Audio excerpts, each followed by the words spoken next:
Hi friends, welcome to my channel Sairam competitive exams. ఇంకా channel ఎవరైనా subscribe చేసుకోతే subscribe చేసుకోండి, like చేయండి, షేర్ చేయండి.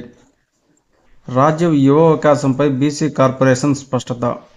రాజీవ్ యువ వికాసం పథకం కింద దరఖాస్తు చేసుకునేందుకు రేషన్ కార్డు లేదా ఆహార భద్రతా కార్డు ఉంటే సరిపోతుందని, ఆదాయ ధృవీకరణ పత్రం ఇవ్వాల్సిన అవసరం లేదని బీసీ కార్పొరేషన్ ఎండీ స్పష్టం చేశారు. ఈ పథకం కింద ఇప్పటి వరకు 7 లక్షల దరఖాస్తులు వచ్చాయని, దరఖాస్తు గడువు ఈ నెల 14వ తేదీ వరకు పొడిగించామని గురువారం ఒక ప్రకటనలో వివరించారు. రేషన్ కార్డు లేదా ఆహార భద్రతా కార్డు లేని అభ్యర్థులు మాత్రమే మీ సేవ కేంద్రాల ద్వారా జారీ చేసిన ఆదాయ ధృవీకరణ పత్రం నెంబర్ను ఆన్లైన్లో నమోదు చేసి దరఖాస్తు సమర్పించాల్సి ఉంటుంది. 2016 నుంచి మీ సేవ కేంద్రాల ద్వారా జారీ అయిన కుల ధృవీకరణ పత్రం ఉన్న అభ్యర్థులు ఈ పత్రాల నెంబర్లతో దరఖాస్తు చేసుకోవచ్చు. కొత్త కుల ధృవీకరణ పత్రానికి మళ్లీ దరఖాస్తు చేయాల్సిన అవసరం లేదని పేర్కొన్నారు. జీపీఓ పోస్టులకు వీఆర్ఓలు, వీఆర్ఏలు మళ్లీ దరఖాస్తు చేసుకోవాల్సిందే.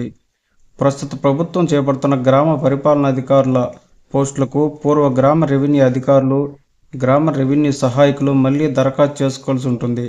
ఈ మేరకు భూ పరిపాలన ప్రధాన కమిషనర్ బుధవారం నోటిఫికేషన్ జారీ చేశారు.